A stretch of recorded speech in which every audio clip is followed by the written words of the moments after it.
Hello and welcome to Trolls of the Two Tonne Bridges, or TOTTB. My name is John and I'll be your Percival Silverlight today.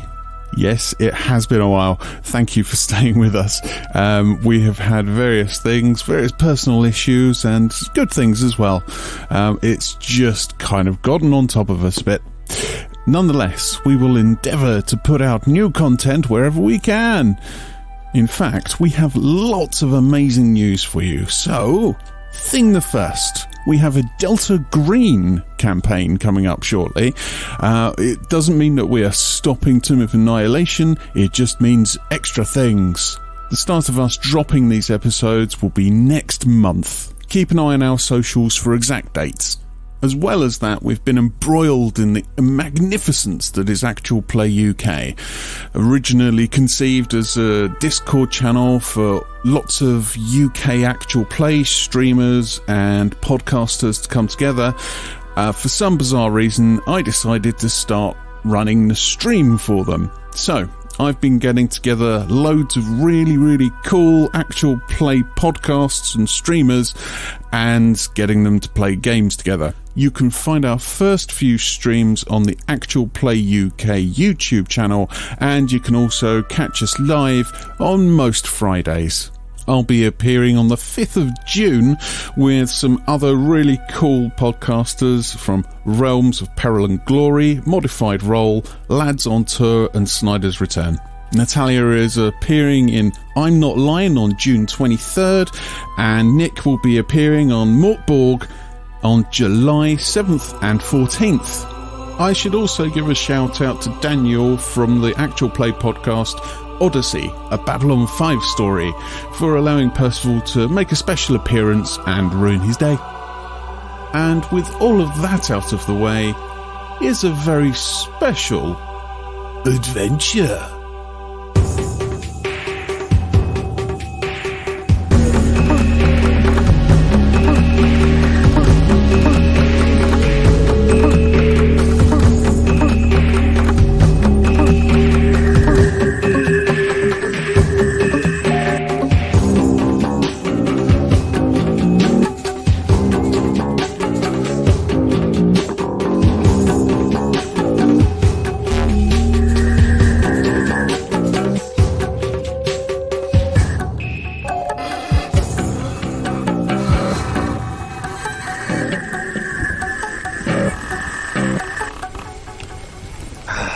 Rain in this town.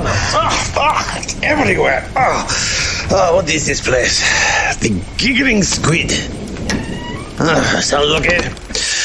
So I think I'm in the right area, yes. Apparently a famous writer is lodging here. It's sure to be him. Barman. Spoo and Brevari here. Oh, this one? No, not that Brevari. Okay. The 07. Okay. Don't give me the watered down stuff. I know my Brevari. Don't do watered down stuff. I had many a drink. Oh, what have we here? This looks like some kind of book. Written by a child. Well. There's mud all over it. No wonder with all these people just walking in out of the rain, splashing it everywhere. Do you people not know what the laundry bill is? Alright, let's see. Here we go. Let's see here. Last entry. The log of Percival Silverlight. One of those stories. Alright. It is a well-known truth in the world that a man of good standing and the means must not upset a host at a dinner party should he bring dishonor upon his house and the house of others. I can tell you that from experience. If, however, the host is a lying, conniving cheater of dino races, then more power to your sister. Okay, I like this guy already. Despite a rather excellent feat of nimble fingers and a truth serum, Ifan Toroya, Ifan Toroya, a man that has decided to bet an arm and a leg, probably someone else's, on his rigged dinosaur for the race on the morrow, saw through our deception. We were escorted from the premises, and it would appear to now be in some hot water for him. No matter. We have reported our suspicions to Tirek, who we have found rather fortuitously in an alleyway next to our lodgings. That is fortuitous. We must now gather more direct proof of Tarora's cheating, and I'm sure something will go wrong. Ha ha ha! Adventure! Well, it sounds like a lot of crap to me, but it's this or the rain. Another drink, I had some reading to do. Excuse me, sir, I believe you have my book. What? What this? Oh, I'm not even sure it could be fit to call it a book. It's more of a collection of musings from an egomaniac. Well, that may be, but it is still my book. My fans will be distraught if they cannot experience both the joy and sorrow of one of Percival Silverlight's grandest adventures. Ah, so it is you. No autographs, please. My signing hand is recovering from a rather nasty rash. I mean, a battle to the death. You don't remember me, do you? Should I? Lord Badini of House Ranata, acclaimed cinematographer, tale-teller of the Tau Marie Celestia and the Great Odyssey. Hang on. Gold coats, weird big hair. You could be a million people. You have my wallet. Your wallet? Oh, yes. Why didn't you say? Here you go. I've helped you out with that one. Someone's filled it full of weird credits or something. We only use gold round here, don't you know? Ah, thank you. Look like all the ducats are here. Good. Here is your book. I am sure you must be relieved I found it here. Hang on, why does my ID have glasses drawn on it? You know, kids? Ah, kids indeed. We pick up this week with Tirek having just departed the alleyway that you guys were in. You had met with the merchant prince, with the merchant prince's son, rather, having been to dinner with Ifan, and you had basically let him know what you have found so far. Unfortunately, you had no solid evidence of exactly what was going on with regards to Eliza and Ifan and possible cheating in the dino races tomorrow, but you did let Tirek know that Ifan as good as told you to basically drop your investigation, which to him seemed to confirm that there actually is a reason to be worried, that there actually is some sort of cheating going on. You have, I'd say, a couple of hours left of sort of the night when it's not going to be particularly suspicious to be wandering around the streets. You know, you can hear about you in the city. There's still revels going on. There's people going about having some drinks, getting maybe the last few bits of dinner, like dino kebab or something. I don't know. And you are left with the choice of what to do with your evening. You still, as I say, have a little bit of time. You could potentially try and do some more digging. How exactly? I'm not sure. That's up to you guys. Tirek did let you know that Eliza was staying in the market ward and was able to give you directions to roughly where she is staying. I've got, is it the Crimson Wave thing, second floor, third window? Eastern wall from the southern end. Was indeed, yes, Yep. Thank you, Yeah. because I had completely forgotten what the instructions were I gave you. So it's a good thing somebody was taking notes. Yes, he told you that she was staying at the Crimson Wave. Should you wish to go over there and try and infiltrate her chambers, you possibly could do. But that is, as I say, entirely up to you. What else? Tirek had also informed you what the run of the day was going to be tomorrow. He told you that there was going to be a parade in which the dinosaurs were literally paraded through the streets before the races start, that there would be 2 races, the 2-legged and 4-legged races before the Unchained race, and that ideally what he wanted from you guys was to let him know before the Unchained race started if you had any solid evidence of cheating. Failing that, you could always maybe try and participate or try and prevent Eliza from using any sort of cheating, even if you're not able to find any hard evidence of how she's cheating. It seems from what you've discussed with Akene and Tyrek so far, that the main issue is just making sure that Tyrek isn't beaten by a cheater, essentially. So there is the potential that you could simply try and thwart whatever plan Eliza has. However, I now hand over to you again after this little bit of a winding explanation of the start of your evening, and ask what is it you would like to do. So we're currently outside of the... We're in the back alley, aren't we? You are in the back alley, yes. Yeah. So I really do think we maybe all of us need to go to Wakangas this evening, but we could have a very fast chat in the Giggling Squid together, so it's a bit more private and there's not ears listening from outside. Nothing wrong with a quick drink? But yes, I do. Well, I would like some food personally. I haven't eaten all bloody evening. But I think Wakanga would be a very good option for us all to speak to about this, and especially I was thinking as well, he has the library, which I think might be of use, and there's probably quite a lot that we could discuss with him that might help. Okay, so I guess we go in and order some drinks and some nibbles. So you're going into the Giggling Squid. I thought Silico was suggesting going back up to Wakangas. Well, she said that we can go into the Giggling Squid for a quick chat first, but we would really benefit from going to Wakangas. Basically, she said that if you go into the Giggling Squid, it's a bit more private to have a quick chat, away from ears, from outside. That makes sense. Otherwise, I feel a bit rude if we go to Wakangas and then we ask Wakanga to leave the room while we talk. So, Hell, Volo's had that done to him twice. Yeah, that's Volo. He's used to it now. So that we try to shoot his hat off. Hey, well. we got him an excellent deal. You did, as a matter of fact, yeah. That's the only success we had with Ifan, was getting Volo from a deal. He owes us. It went well. Anyway, you make your way into the Giggling Squid, and again, it's the same sort of scene you've seen before. It's it's quite rowdy, not as busy as you have seen it in the past, but it is definitely doing a decent trade with the evening. Takes a couple of moments to find yourself a table for the four of you, but you do manage to, as you know, your regulars. You wave at the bartender. He manages to clear off a couple of people that are only drinking, and is able to get you a table to yourselves. It's loud enough that you can be fairly confident nobody will overhear you if you're talking in whispers. Right, so Siliqui slightly leans in as well. Like she sits down, slightly leans forwards. I hopefully have something to eat Wakangas. I'm not bothered about it now, so we should just talk.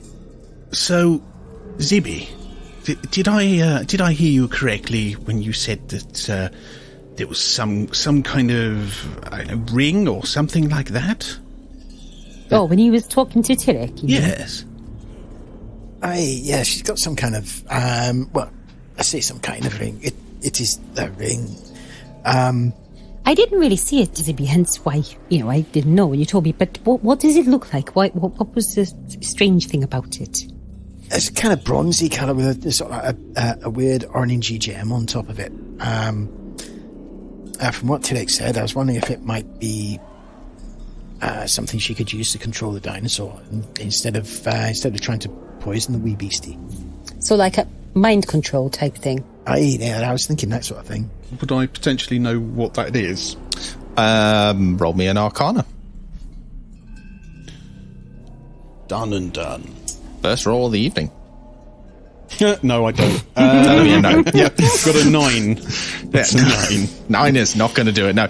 No. I can give you for free a sort of generic thing that you would know, that rings are one of the sort of common items that you could potentially enhance with magic. But yeah, beyond that, you wouldn't have a clue what kind of ring this was from the description Zibby's given. But being that Wakanga is the merchant prince with like all the magic things, and he seems to be the go-to, he may have heard of it, or he may have some books in his library, which we did say we could use his library anyway. So you were describing it. Zibby, did you at any point describe the runes that were on it? No, he hasn't. Yes, bronze. no, I did. I said it was to everyone, or to any of us. bronze with a You said an orange stone, orangey gem. But I don't think you mentioned the runes. Yeah, or that she was twisting it. Well, twisting it might have just been being awkward, Yeah, or true. Sort of nervous, or like you do. Yeah. All right, Zibby. Do you think because I didn't see it, do you think if I gave you my sketchbook, do you think you'll be able to draw it? the ring? I could give it a try.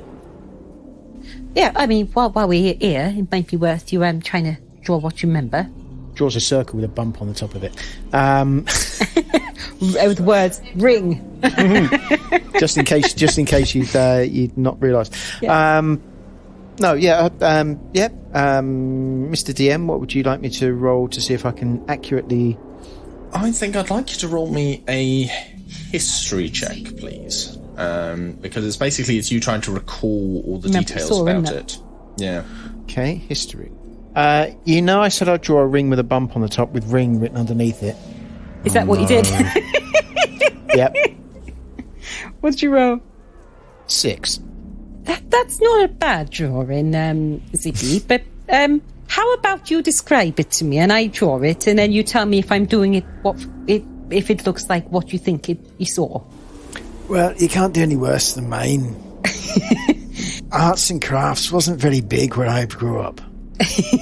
So the problem there is what I was drawing for was specifically for how many details he could recall. So even if he is describing it to you to draw, the details aren't coming through enough that you can get what the runes were. Okay. Is that it's unfortunately with that roll, Zibby, you can describe it, and even if you do that, Siliqui, you draw it for him, you can get the kind of like the general look of what a ring would look like and where the gem would be, but what the actual runes look like, I'm afraid, escapes you, Zibby. So even if he's vocally telling you, he wouldn't be able to give any more detail than what he's actually put on a piece of paper. Precisely, yeah. Yeah. It was a ring with some runes on it and a gem of some description. Personally, I do think that we should tell Wakanga about what Tirek and Akene have said about Ifan. And whilst the drawing might not be that detailed, he may have books with images or things like that to do with the ring that you might recognise if you see a picture of it or the runes. Or well, he may actually have an idea about what something like that could do. Being that he's more of a master in magics and stuff, he might have some ideas or spells or things that he can do that may be more helpful. I think, he'd be on our side. Obviously, it's far beyond our knowledge. He's over our level. To be honest, Siliqui, I think that might be quite a good idea. If we're going to do that, we might as well nip off a bit sharpish, because you don't want to wake up the chap. It's getting a bit late. I don't want to be rude. It's like he's already been really good to us. I don't want to just bang on the door all hours of the night and be like, hello. And then also he gets the wrong idea about me and thinks I'm some kind of cheap hoe. And that's not what we're going there for. Nobody would at ever all. think you're a cheap hoe. Why would he think you're a cheap hoe, Siliqui? An expensive one, possibly. The relationship is purely professional. I said no such thing, but I'm not cheap. Actually, technically, hoes actually have professional relationships as well. So, touche. They do. Okay. I know you're being quite quiet, Rana, but should we start walking? I think it might be a good idea. I think, just for the sake of brevity, we'll just say that Rana's quietly been agreeing with everything and has got a bit of a T-Rex, a T-Rex meat belly, essentially. Yes, meat coma. He's got a meat baby. But he's still somehow got a drumstick of meat in his hand that he walks out with. Is there anything else you guys want to discuss before going out to Wakangas, or do you want to just head over there? Not until Rana returns. Back with you. Yeah. Okay, fair enough. And as he's being quiet, let's get on. So you make your way out and into the streets, as you've already sort of witnessed as you were walking through the first time. The revelers are out in force. You've got a few people doing sort of like street circus acts, doing things like juggling various different items. In one place, you've got somebody breathing fire. They're sort of, I forget what they're called, but they're kind of like nunchucks, but they're on fire. Kind of things. I probably do mean poi. Fire poi, yeah. Yeah. And that it grabs your interest as you go through. Siliqui. In fact, actually, I'd like everybody to roll me a perception, please. I knew it was going to be low. I always throw shit when he says roll a perception when we're outside. you know what I said about rolling pointless natural 20s. Yes. Natural 20, so that's a 23. This Nice, might not very be nice. a pointless one. Yeah, but 14. it's less good possibly than trying to hit somebody with a very large hammer. You never know. This could be hitting somebody with a hammer. I mean, No, okay, it's not. It's a perception. Okay, so Soliloquy, you are distracted by the fire. You see the sort of the poi. You see the sort of the dance of the flames. You are just in awe. So, I wonder if I could do that. I do that with my Amici anyway. I wonder if I could Indeed. do it with fire. Probably. First of all, what was your 14. What was your roll in total? 14, yes. 14. I have flat. Okay. Perception. You two, as you're kind of going through, you see these flames, and you definitely sort of take on a kind of like, it's quite a nice show, something I've not seen before. However, you can't shake the feeling that somebody's watching you. You get the feeling that somebody might be tailing you. You can't put your finger on it because when you turn around to sort of investigate, you can't see anybody, but you can't shake the feeling as you're walking along. For Zibby, however, you, as you sort of are walking through, you recognise that there is, in fact, somebody tailing you, and they are moving quite stealthily, and actually they're following the walls. There appears to be somebody just sort of like, you see a silhouette sort of dart in between areas that are lit up, and you can just sort of see there's somebody keeping an eye on your group.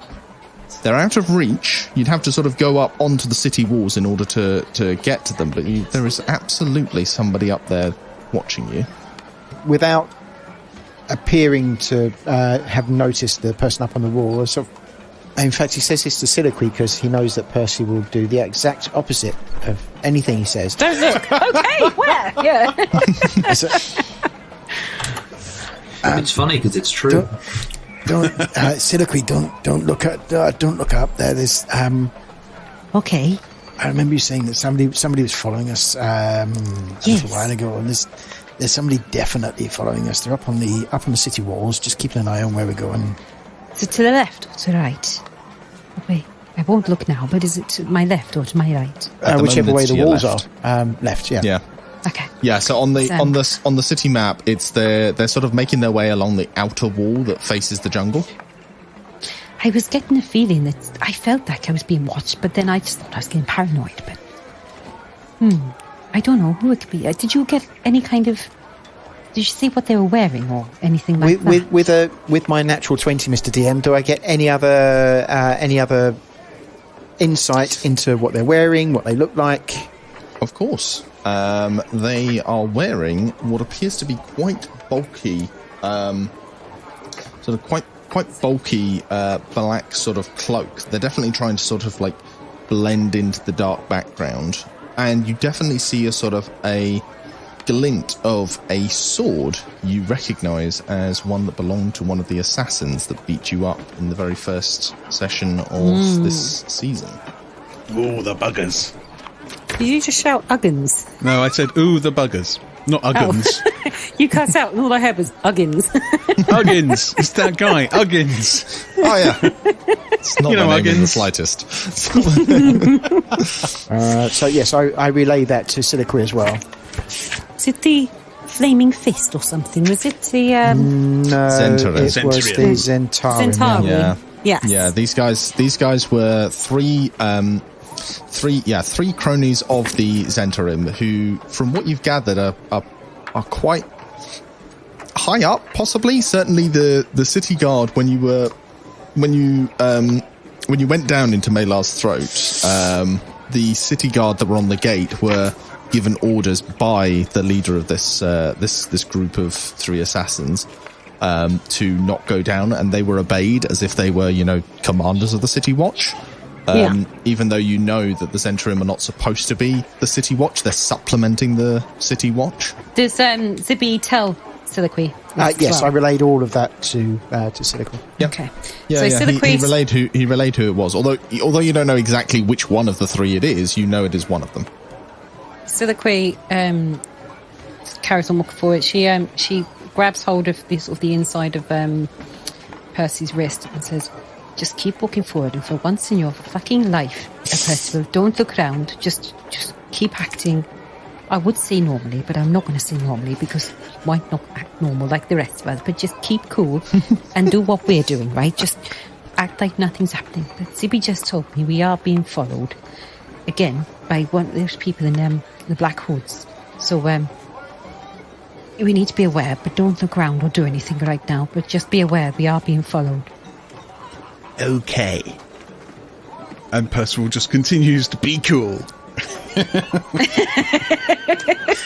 Can I spot other people in the market who are making sort of thieves signs or anything like that to make themselves known to other members of the fraternity?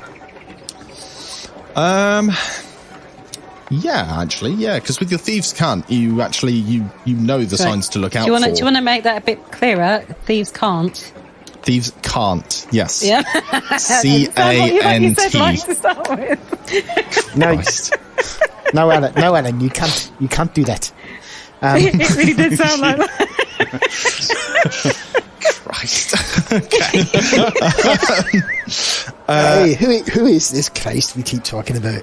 It must be somebody fairly popular. With that, it is kind of like, oh gosh, what's that scene? Is it Pirates of the Caribbean, or was it the Hobbit movie, where there was that kind of scene where a message was essentially being passed across the town, and it was just different people doing like little things. I think it was the Hobbit movie that did it. Where there's, there was one guy lit a pipe. And then, there were two fishermen. They just sort of changed over. It's when they're in Lake Town, isn't it? Yeah, that's it. Yeah, it's the Hobbit. Yeah. Because they're watching Bard and his family. Yeah, that's right. That's it. Yeah. It's that kind of thing. It's like it's little innocuous things that the rest of you just pass off as being even if you actually see what's happening, you don't recognize it for what it is. But Zibby, you recognize that there's these little movements are being used to signal like they've gone this way, they're going this way. And it's generic. Here and there might be a symbol that you don't quite recognize, and that's clearly because it's some sort of, it's perhaps a name, perhaps a place name you haven't quite picked up on, or it's a name of a person that perhaps the message is being sent to that, you don't know the specific symbol for, but you recognize that it's something along those lines. So if I can spot somebody who's not watching us, but is also sort of talking about other stuff. Right, okay, interesting. Hold on. Let me roll for it, because I don't actually know if there is anybody there that's doing that. Okay. Yeah. You see one person in particular who appears to be sort of examining the wares of one of the merchants in the Grand Souk, and he does that three-pronged finger symbol that you'd recognise before in your sort of search for a criminal contact, as being this sort of like this other criminal element that you don't recognise. You're not entirely sure what the message is, but you definitely see them sort of do this symbol that you've recognised from before, where they're doing this sort of this establishing that they are both part of the same organisation. They don't appear to be with the Zentarim that you see. The thing is, they would also recognise what the Zentarim are up to, wouldn't they? Possibly, quite possibly. They're all working in the same city, and they're all able to speak Thieves CANT. I mean, if Thieves CANT is a thing that I can understand both sides are talking about, then they're going to know each other, aren't they? Possibly, yeah. Which sort of buggers up my idea that I had. What was your idea you had? Find somebody who's not Zentarim, and basically just say to them, sort of try and intimate that there are spies or guard coming. Okay. Which might cause enough of an upset for them to lose to lose us. Okay. All right. I'm going to probably know where we're going anyway, but it's. I mean, yeah, possibly. So hang on. So if I understand this correctly, you're essentially trying to start something of a minor gang war to more or less with the conversations that I had with Toby? Tobias, yes. Tobias, that's the one. Oh, Tobias. No. The guy that I spoke to try and find out about the pirates. Yeah, that was Tobias. Yes.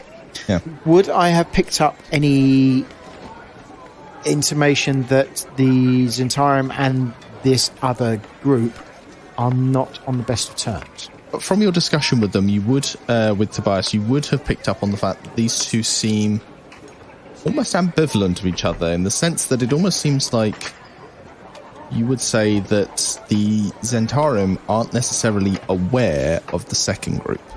They're not aware. Right, okay. Doesn't seem to be, no.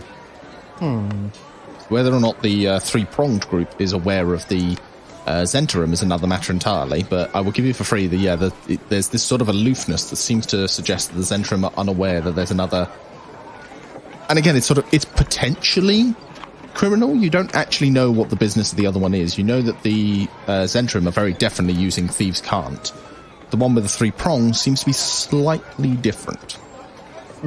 Hence why, as I say, you're not necessarily sure what messages they're conveying by this. They just sort of seem to be, you have managed to pick out from your knowledge and what you've seen that sort of three-pronged is how they recognize each other. My apologies if this is confusing. It's meant to be. No, it's fine. What stall are they standing at? They are standing on what appears to be a stall for fruit. Classic. I am going to go and buy some bananas. He said to the other three, so you crack on. I'll catch you up in a second. I just got 7 cleaving for bananas. I need to build up my abs. Percival shouts back, "Watch out for spiders. Apparently they hide in bananas." No, runners with you. No. Smaller ones. You know, he is quite small. That's why I call him Wee Man. So I'll catch you up in a bit. I'll catch you up in a second. Okay. And so, yeah. Don't be long. Go up to the store, sort of pick up a hand of bananas and just sort of quick shake just in case. And I shall say, because both of these guys have made the 3-prong symbol, is that correct? Yes. Yeah, they appear to have acknowledged each other with this thing. The other guy looks like he's sort of talking to the man, but now seems to have gone back to just sort of perusing the wares. Whilst I'm just looking over these bananas, make sure they're not bruised or anything like that, they're not too green. Or they have spiders in.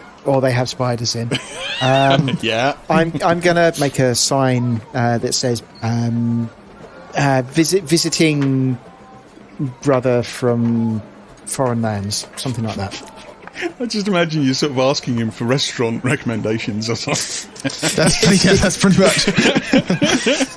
What recommendation would you have for this time of year for squid? Thieves in a really bad accent, you know, sort of. I'm new in town. Do you come here often? No, so he's going to make in the way that I would do it normally, you know, make the sort of the signs, you know, sort of drum on the table, sort of. Of course, yeah, yeah. No, with these CANT, the way I do it is you don't necessarily, much like the way I'd run Kenku, is you don't have to actually. I mean, for flavour, if you want to literally act it out, you can do, but you can just you can just say that that's what you're doing. Okay. But yeah, he's gonna make it known through Thieves' CANT that he's visiting the area. So they know that if they speak Thieves' CANT, then they'll know that I know. Do I get any reaction from that? So you see, as he's talking you through the various different types of bananas that he has on display, he makes a few symbols which are essentially who are you, and then you see this 3-prong symbol just like just slipped in there, as if it's kind of like it's almost a layer on top of Thieves' CANT. Do you want 2 or do you want 3 sort of thing? Yes. Yeah. I will make a kind of hammer type thing and say, I'm a crazy rooster visiting family. Okay, so hold on a second. starts taking you through the exact method by which you get into banana husbandry. And he, in doing so, he says, I don't know you. I don't know your organisation. What are you doing here? To be honest, I really wasn't doing very much until I found out that the Zentarim are planning something. I don't quite know what, but I thought somebody ought to know. He says back in Thieves CANT, Zentarim are always planning something. Please leave. I shall take some bananas, because I quite fancy some now, and just wander off casually. That'll be 5 copper, please, sir. Oh yeah, I paid him. Yeah, of course. Yeah, but that's the price. It's just 5 5 copper. copper. Your, You must be joking. There's 3. I've seen better growing on trees. He says, "Fuck off" to you too.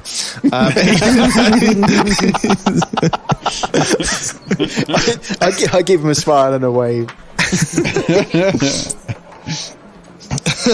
Okay, right.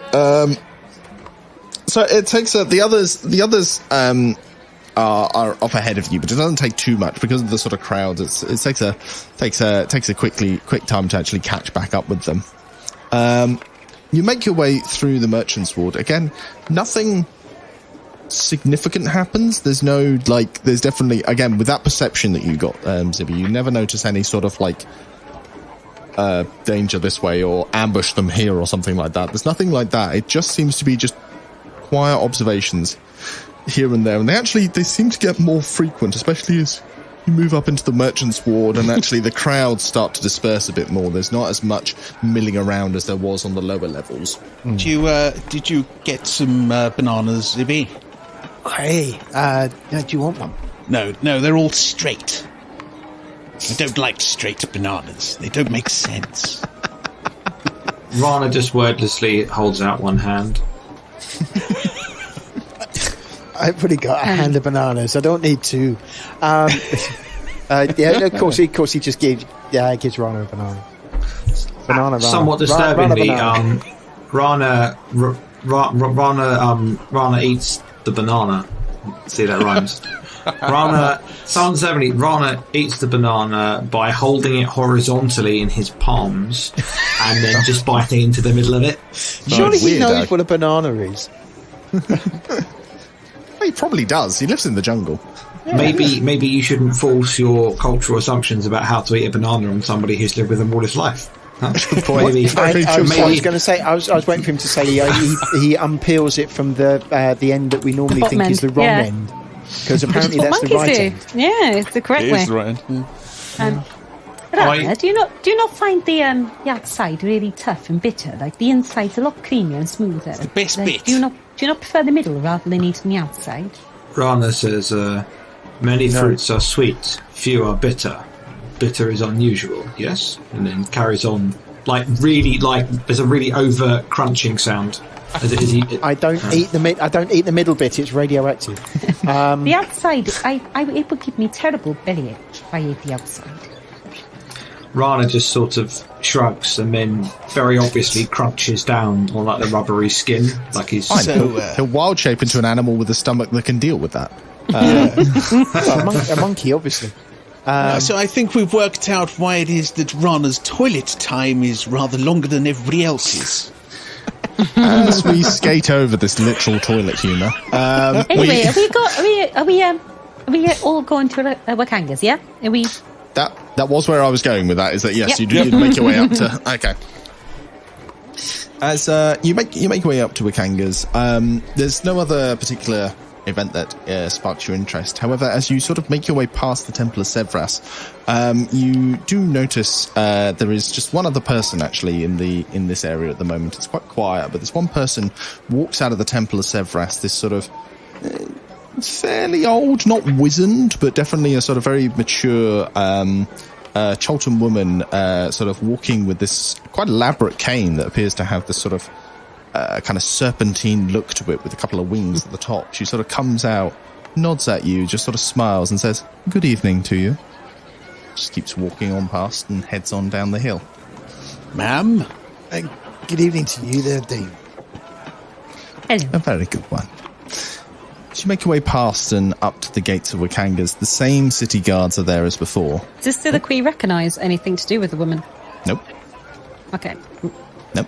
Just a little peppering in there for later. Mm-hmm. And you make your way up to Wakanga's villa, and the guards again. This has sort of become a bit routine. They're just like, "Oh, it's you guys again. Okay, cool. We'll just go get Wakanga." Hello, Gary. Hello, Gary.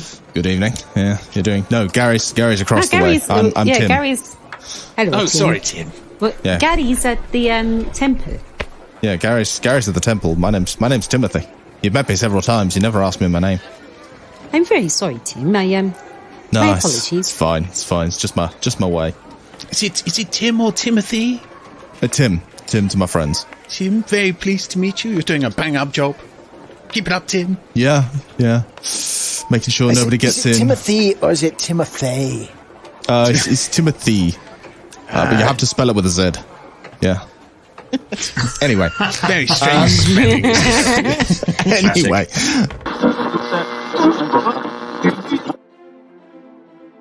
Every hero strikes out on their adventure for a different reason. To prove myself worthy of my mother's praise. To write my own story and discover who I really am. To prove to my family that I am more than they believe me to be. To revive the god that has chosen me. But when the fragile balance of the world is in jeopardy, and sinister forces move in the darkness, heroes will be tested, pushed to their limits and beyond. And it will be left to them to determine if they are up to the task. There is a darkness rising. Will they be able to overcome the challenges and meet this evil head-on? For my god. For my story. For my freedom. For the world. To restore the balance.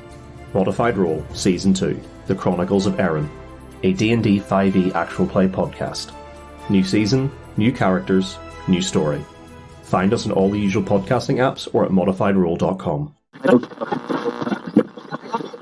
After this little exchange, they lead you on in, and Wakanga's there to greet you in the antechamber, the little sort of waiting room area you met him in the first time. It's there. It's just like, my friends, welcome back. How was dinner with dear old Ifan? I'm sure you can guess. Oh, it's delightful. Well, yes. Because, I know it's a little bit late, Kanga, and I'm terribly sorry, and I know I was going to pop over anyway, but I brought the gang, if that's okay. We do have quite a lot we would like to talk to you about, if it's not too much bother. Why, of course, of course. Where's the PlayStation? Where's the weed? Let's get this party going. No, I don't quite know what you're speaking of, but the weed is right here. No. That's my man. Let me just get my pipe out. Pipe weed, yeah. He calls for refreshments to be brought through, and interpret that as you will. And you guys can sort of take a seat. He does actually. When you say that you actually want to talk in depth, he takes you through to the sort of the lounge area, which is a little bit more. It's a bit more refined, a little bit more comfortable than the waiting room. However, there is an odd moment when you open it up. You sort of look around. I'd like insight, please, from Percival, Rana, and Zibby, please. It's very exciting because I'm actually using proper dice now. See, natural 20. Nice. As to see if we notice the shrine to Silicui in the corner. Natural 1. Did you say perception again? No, it's insight. I do get plus 4 to insight. insight, so I end up with 5, which is a mighty score, I feel. Yes, yeah. 17. 20. Natural 20. Rana, as you come into the room, you just you see a room. There are chairs. You're fine. You're good to come in. You get given your refreshment of choice, and you are absolutely fine. You're secure in the world. My refreshment of choice is like a coconut with like lime in it and like an umbrella and stuff. Can't necessarily do a coconut, but they can do coconut juice. Because he rolled so low, he doesn't want to go through the door because he doesn't see a room the other side of it. He just sees a blank void. No. This is inside, not perception. It's not that he didn't see it; he just didn't pick up on anything. Doesn't exist in my reality. Yeah. Rana is very pleased to be having his coconut blood, as he calls it. Zibby and Percival. As you guys come into the room, you guys definitely see this room is quite nicely decorated. Like there's some extra candles about. There's a couple of sort of rugs, not just on the sofas, but actually on sort of odd places on the floor as well. That seem to be placed out. You're not entirely sure what that's about, but there's a second where Wakanga just seems a little bit flustered and just sort of brushes it off slightly. He's just like, yes, no, I have my room nicely decorated, that's all. And Percival, with that natural 20, you notice that as Wakanga comes in, he makes a move. Zibby, unfortunately, you don't quite get high enough to see this, but Percival, you definitely see he picks up something that looks very much like some sort of hand drawing that he very quickly folds and puts into a pocket while nobody is looking. And it sort of turns back to you just kind of like, yes, and I'm now ready to be a perfect host. And gestures you all to sit down. You're always a perfect host. Don't be silly. You're too kind, Mr. Silverlight, too kind. Yes, you am. I should wind it down a bit, shouldn't I? You should. Be more of a dick. No problem. Please don't encourage him, Wakanga. You have no idea what I have to put up with on a daily basis. Trust me, you don't want him more of a dick. It's all down here from now. Anyway, Percival, please just shush a moment. How may I be of assistance to you all? Thank you, Wakanga. So, we've had a bit of a mad day today, to tell you the truth. Basically, we've been trying to speak to the different merchant princes to get them on site to help with the Order of the Gauntlet and their troubles. Why, of course. Well, we've been speaking to Akene a fair amount.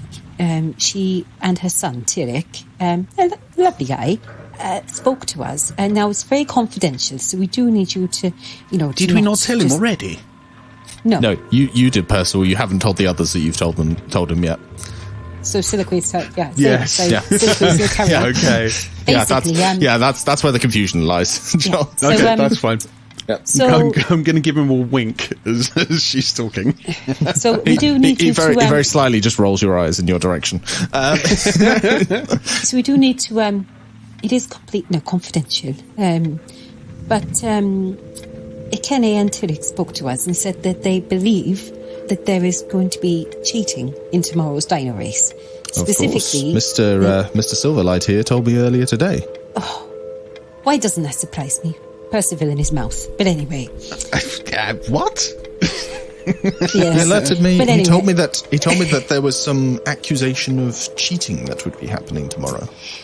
We've been told the same. Yes, basically they are under the impression that Ifan doesn't usually bet, and he's made a very large bet on his girl Eliza to win. That's no secret. Yes, it's surprised most of the bookies, to be honest.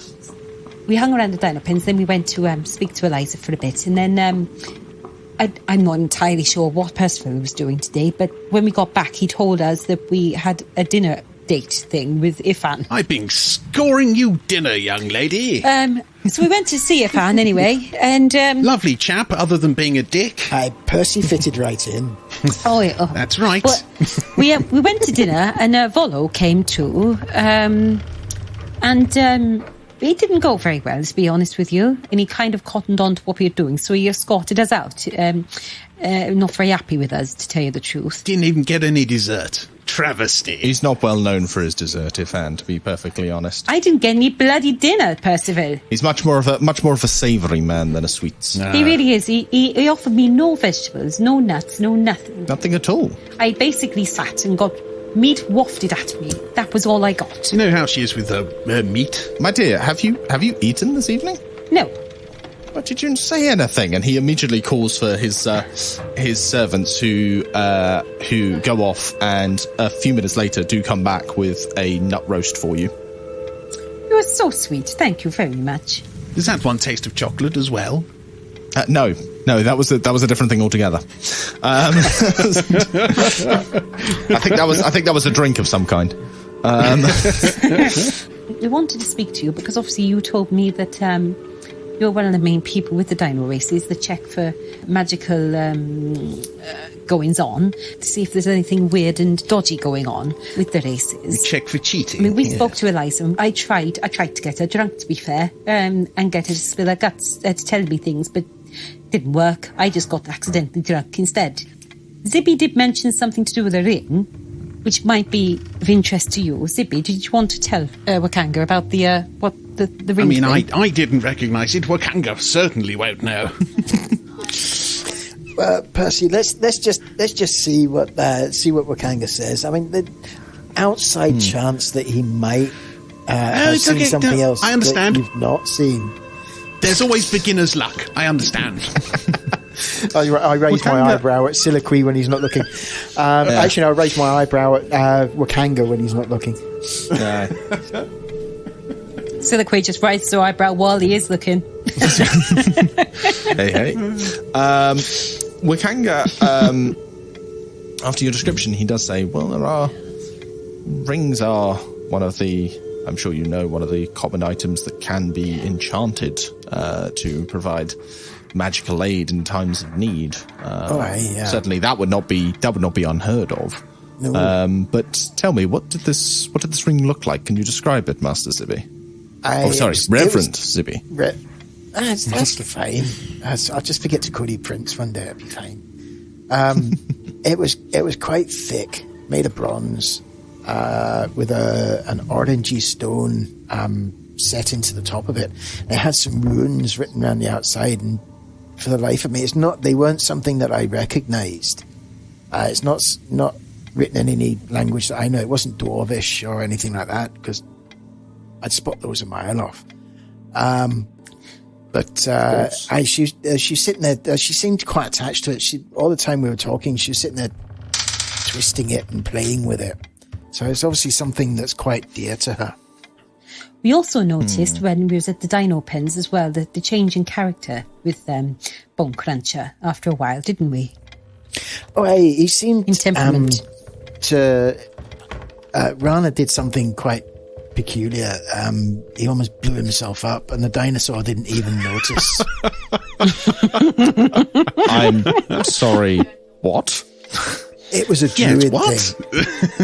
Rana just sort of shrugs. He looks mildly embarrassed, but doesn't say anything. He doesn't elaborate. Wakanga, honestly, that's just an average Wednesday with this lot. You're quite right there. It is indeed. Excuse me, lassie. Can you stop lumping me in with these two? I'm sorry. Generally, Zibby is a bit more reliable. Maybe only a little bit, but still. You were saying, Zibby, there was a strangeness about the animals. It's sort of like Rana did this huge blue explosion of fire, and the dinosaur didn't even take a bit of notice.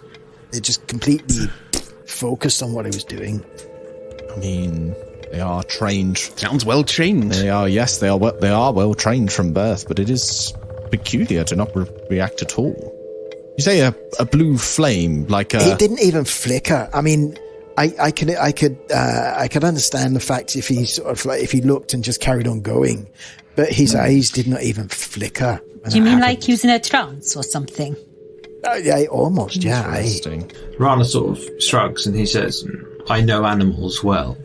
Its behaviour was strange, like he was sleeping, perhaps, like his mind was not really there. Later," Rana says, "I watched him come back to his pen. Later in the evening, he was as I would expect him to be, acting on instinct, alert, snapping at any sound he heard, hungry, completely different to how he appeared when he was ridden. When he was ridden, it was like he was half asleep, in a trance, almost." Interesting. Very interesting. Now, I have heard of spells that can potentially produce this kind of effect, but the exact mechanisms are eluding me for the time being. I could have a look in my library, my books, and see if I can find the exact spells that exact spell that it could have been. But... I mean, if you have any of the pictures that some of the runes might be, because Zippy did try and draw it, but he couldn't recall exactly what the runes look like. But if you have any books that have some of the pictures in or something, they might jog his memory, and he might recognise them as the runes that was on the ring. Can I have a line-up? I suppose we could try something like that. Where is this drawing? Let me see it. It is a circle with a bump on the top with ring next to it, then arrow pointing at the circle. Nailed it. Not your finest work. Silicree slightly turns her back to. If I'm honest, I've been drinking all day. When she gets out, just so she can slightly look at Wakanga as she's handing him the drawing, as in, don't say anything. Don't judge me. You know, it's bad. Don't mention it. He takes a look at this drawing, and you can see he tries to stifle a laugh for a second. It's fine. Go ahead. I know it's not. I wasn't given the greatest tools to work with either. Well, that's a bit cheek. At that comment, Rana nods and says very sagely while stroking his chin, "Yes, the mind is the greatest tool of all." CB gives him the side eye slightly. He's like, "Are you aware of what you just said? Did you just make a joke, Rana?"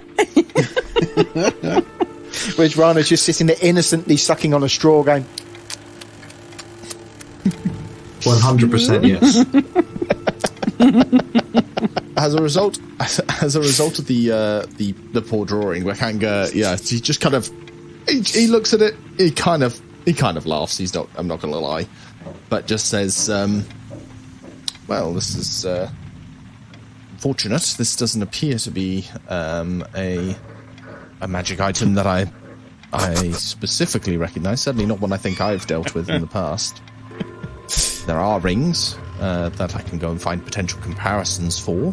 Bear with me while I get up D&D Beyond's magic items thing. In the meantime as well, Wakanga, while you are doing that, we've got these sneaky suspicions. I mean, I'm a bit concerned. We pissed off Ifan, to be fair, that he's not the kind of person you want to get on your back, you know. But since that, it's only been a matter of an hour or so, we started getting followed. Zibby told me what the person looked like, and did Zibby tell me it was the Zentarum? Yeah. He did, yes. We're being followed by the Zentarum, which is a bit of a concern, really. I mean... Don't worry. Look, it's probably just because I scared them off a couple of weeks ago. Yes, that's exactly what happened. We didn't almost get our asses handed to us. I'm saying nothing. Probably for the best. Okay. Wakanga he pauses for a moment, thinks about it, and just sort of says, Zentarum are following you. You think... I was about to say intentionally. You think... by accident, they're just keeping tabs on you. Well, we have had a few weird occasions anyway. That we a few days ago, actually, we had somebody in a black cloak watching us. I think it was yesterday, us. wasn't it? No, it was a couple of days at least. So are you sure? I'm not so sure it was. I think it was yesterday. 3 months. 3 months ago. Yeah. We were followed. In terms of playtime. By somebody in a black cloak. I kid you not. Yeah, we ran around, but it was somebody definitely following us in a black cloak. And we chased them for a while, but we lost them. They ducked into the baths. Yes, I went one way and everybody else went the other way. Seems like something that's certainly a concern if the Zentarum are keeping tabs on you, though hard to know what their motives are. We know full well, as Merchant Princes, we knew full well when we were taking them on, the Zentarum are a shady organisation, but they provide the muscle power we need to keep the city safe. It's a hard compromise, which I can understand, but I don't know why they would have it in for us, really. I mean, okay, admittedly, in our first or second day here, Zibby did accidentally piss them off when we ended up in a fight in the first day. Yes. But other than that, we made it right. And, I think I know. I think it's Ifan Telroa, isn't it? I think we might have gone his wrong side, and he may have done something, probably. Even with his connections, Ifan would have had to have acted very quickly to have them following you now. You said Zibi was a network, a series of people following you? You had the guy up on the wall. Seemed to be the one that everybody else was talking to. That lots of people in the market were just gesturing to each other. So say, Ifan has his contacts within the Zentarim. He's quite fond of them, I know, but it's still fast of him to have set up something just for this evening. We did piss him off quite a bit. We did actually get booted out of his house. I mean, bear in mind that we have been followed previously anyway. So I don't think it's necessarily by what we've done this evening. I think they're just looking for us anyway. If we're completely honest, we've pissed the Zentarim off within minutes of arriving. We pissed off one of the major... but not for bad reasons. I mean, we were just trying to help Grandfather's Zitembe. It wasn't even like we were doing anything bad. Don't get me wrong. I think we did exactly the right thing, but... what exactly did you do to piss them off? What were they doing? We basically offered them out. Oh, yeah, they were basically harassing Grandfather Zitembe, and they grabbed him, and Zibi grabbed them back. Zibi quite selflessly decided to polish the man's sword with his insides. No, he grabbed his arm and said, basically, don't, leave him alone, pick on someone your own size. and then it turned into a big scuffle, and a kerfuffle, if you would. A bit bigger than a kerfuffle, really. We almost all died. Bigger than a kerfuffle? A scuffle. A fuckle. A fuckle. Again, it was a fuckle. Yeah. It seems strange of them to have taken such an interest in you, even after that. They were saying to Grandfather Zitembe, give me the name, or where is he? Where is he? I think they were saying, as though I'm assuming they wanted him to scry on someone. You do, though you, the players, may have forgotten, you do remember that they were asking him to scry Artus Simba. Yeah, I thought it was Artus Simba, but I couldn't remember if Grandfather Zitembe told us that's what the person or not. But yeah, okay. So Wakanga already knows about Artus and is also keen to have Artus found. So he is aware of that as a potential issue. Yeah. They were asking him about Artus Simba. They wanted to know where he was or something, and it was ages ago now. But it seems like ages ago. Wakanga thinks to himself for a moment and seems to try and sort of he sort of is slightly muttering to himself as he sort of twiddles one of his moustaches. Then shakes his head and just says, "I'm afraid I cannot think what would have caused them to follow you, unless somehow perhaps they learnt of your brief run-in with Artus. Maybe they're hoping you'll find him, and maybe that's why." But we haven't spoken to anybody else other than you about bumping into him, so I don't know how they would have heard. That's just the thing. I personally, I cannot tolerate the Zentarim. They're not part of our city truly. And you're the mole. No, don't worry. Well, I mean, to be honest, I think they're arseholes as well. I mean, every time you've seen them since or anything, I've tried to be nice to them and I've tried to be polite and friendly, and they've just been cold and up themselves, quite frankly. At any rate, it is a concern, yes, and I am of course concerned for you. I mean, without our illustrious Team C, who's going to get rid of this death curse? Well, exactly. Surely we're at least Team B by now. Well, you may be Team A by this point. The other two teams still haven't made an appearance. I'll take it. Oh, well, having said that, one of them was just killed. That's out of character. That was me just remembering that. Oh yeah, I said one of them was destroyed. The other one's gone missing. One of them was. Anyway, one of them's missing. Still, we were Team C. So, but the main things is we thought you might like to know about the potential cheating anyway, but also if there's anything you can do or anything to prevent it tomorrow. My role as adjudicator for magical items means that I am already going to be taking a close look at the animals before the race starts anyway. I will do my best to scrutinize as best I can, but if somehow Eliza is hiding whatever she is using, my magic might be thwarted by it. I, of course, will do all I can to find it. Is there any possibility she could take it off beforehand and then... If she had it in a pocket or something, I'd still be able to detect the magic, even if it's hidden. And at this point, Soliloquy, you notice his eyes flick to you and back again as he says this. My magic would certainly be able to penetrate a pocket, but it would take a lot of material to muffle a magic item. There are things that, magic cannot pierce. Several feet of stone, wood, metals of some kinds, but... What would happen if she covered the ring in lead? She covered the ring in lead? A lead pocket or something. And he's sort of like, there's that moment he's sort of like, yeah, if she covered the ring in lead... But if she covered it in lead, surely, if it was inside it as well as outside, like on the inner side rather than inside, would it not make her finger go green and have lead poisoning all over her hand? Yes.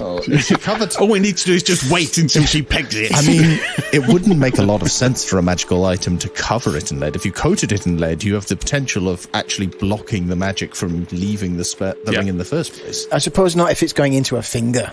But if it was contained in something lined with lead, perhaps then, yes, she could perhaps sneak something in. What an idea. But anything lead-lined like that, I don't know where she would hide it. It would have to be something... It would have to be a box, perhaps, of some kind. Perhaps something that she would have to hold. I've got a couple of ideas where she might be able to hide a small ring. Perhaps. But that then begs the question, where would she have got it? Not many people work with lead. True. I mean, the dinosaur may have, like, pouches or something on his saddle. Not pouches. These are racing dinosaurs. They want to be aerodynamically perfect if they want to race as fast as they can. But then you think of the size of the dinosaur and the size of a ring. It wouldn't be much of a pouch. It could be quite small, like it's some kind of lead-lined pouch that's hidden. It's an idea, one that you could perhaps investigate further. I certainly will keep my eyes open for anything that might look off. But as I say, my official role is to observe before the race starts. I can hardly go poking around on little to no evidence. Something I was wondering about this, Wakanga, is when what are they, jockeys? Riders? Jockeys, yes. Riders. Dino jockeys. Sounds like a terrible film. It does, rather. Up there with Sharknado. Sharknado's awesome. Shark to anyway. is also awesome.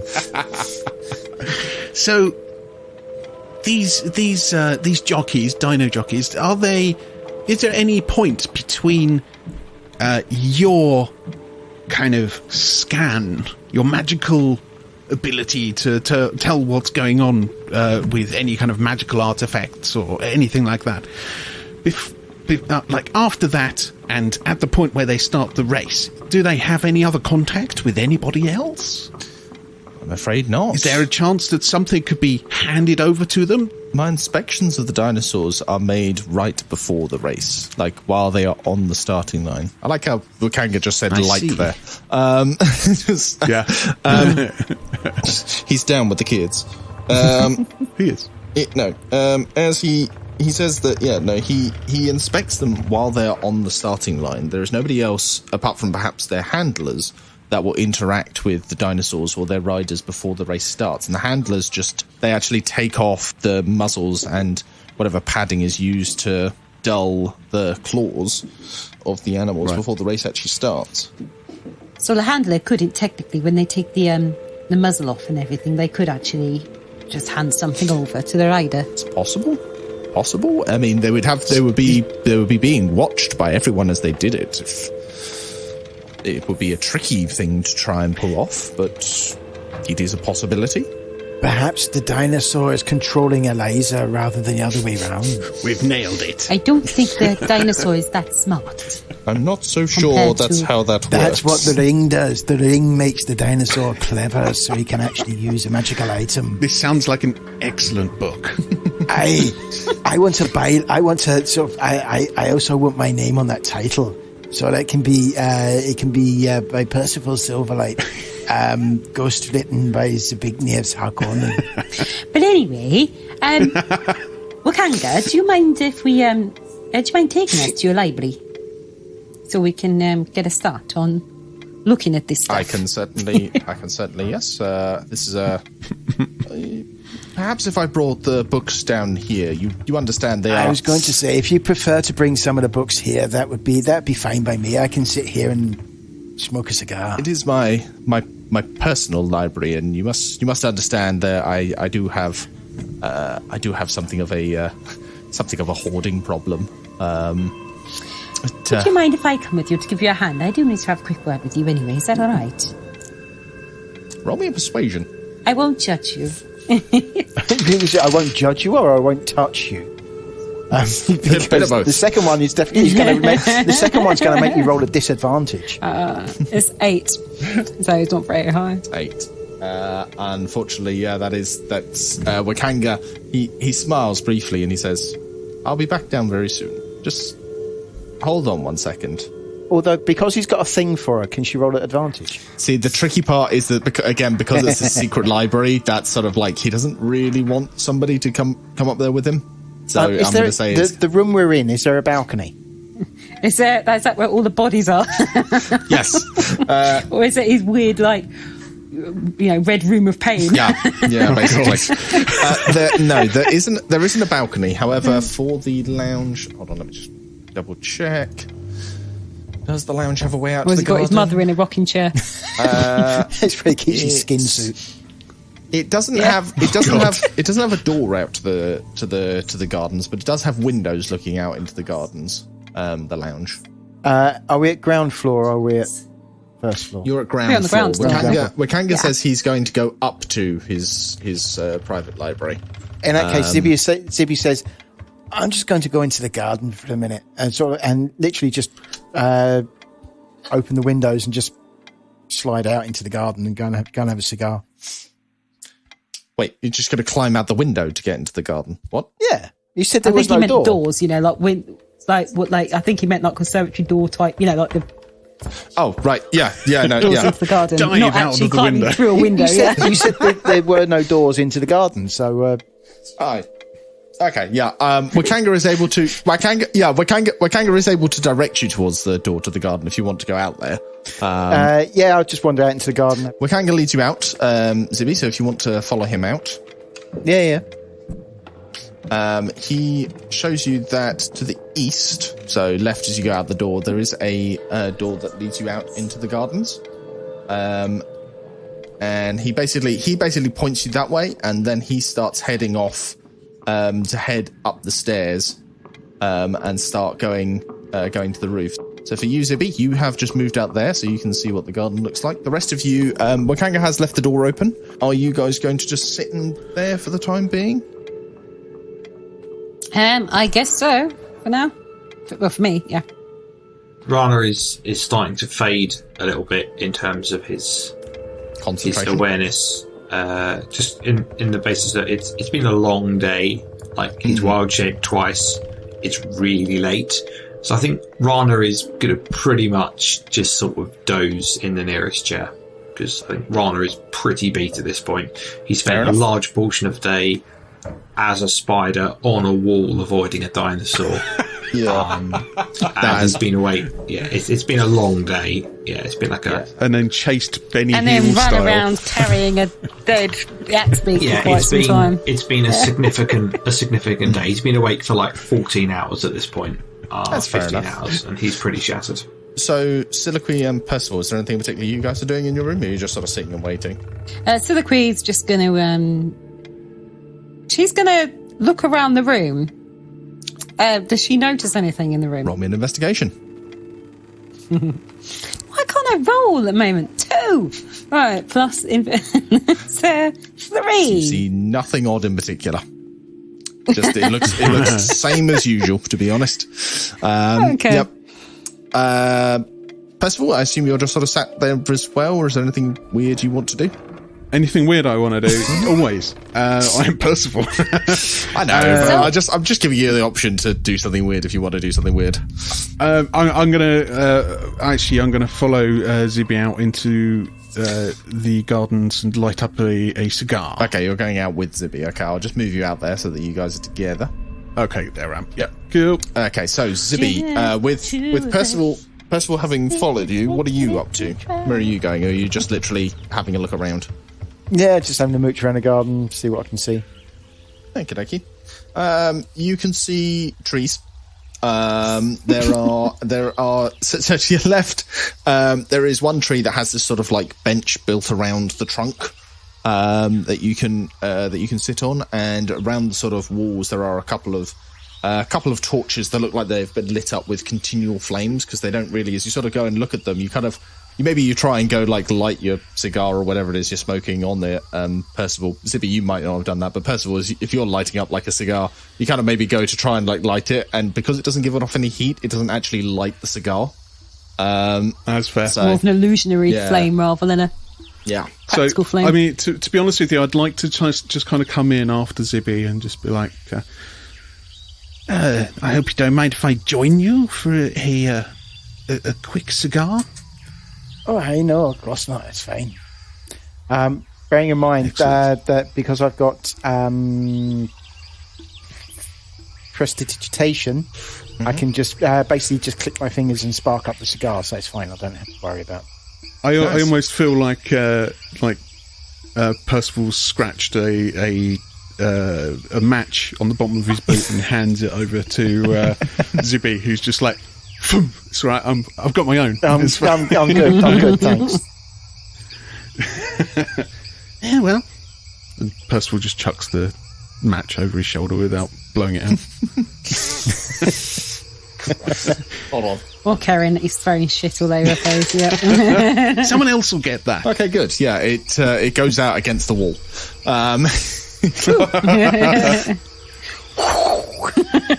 Could have been fun. Yes. So I need to talk to everybody, but I'm having a bit of a concerning issue. All right. Kind of. So, just kind of, polling the electorate and all that. How do you feel about our quest here? Just in terms of finding the death curse.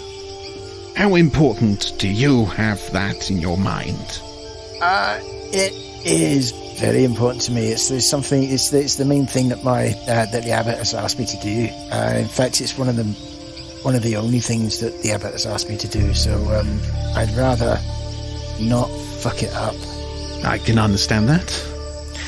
Why'd you ask? Well, I had a meeting earlier with Quixote. I was over in the public baths. Now, the lady that killed quite horribly, I hear, the man with the dancing monkey fruit. Her. I've heard she's quite pretty. Is that right? No, she's not. No, she's quite ordinary looking. Crosses his legs a little bit and looks uncomfortable. No need to roll an insight. How did it go anyway? I may have agreed to something that's kind of silly. You know how sometimes that kind of thing happens. Just you kind of. Now and again, what might you have agreed for us to do? Well, look, I should talk to everybody about this,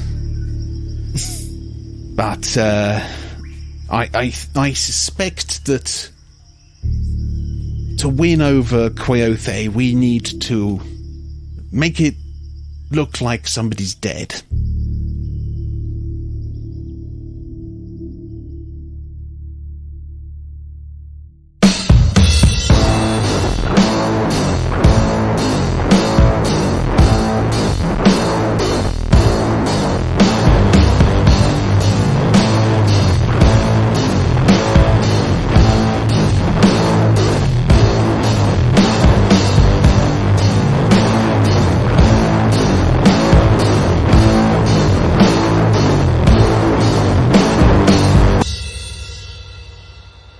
Hey there, just one last little thing before we go.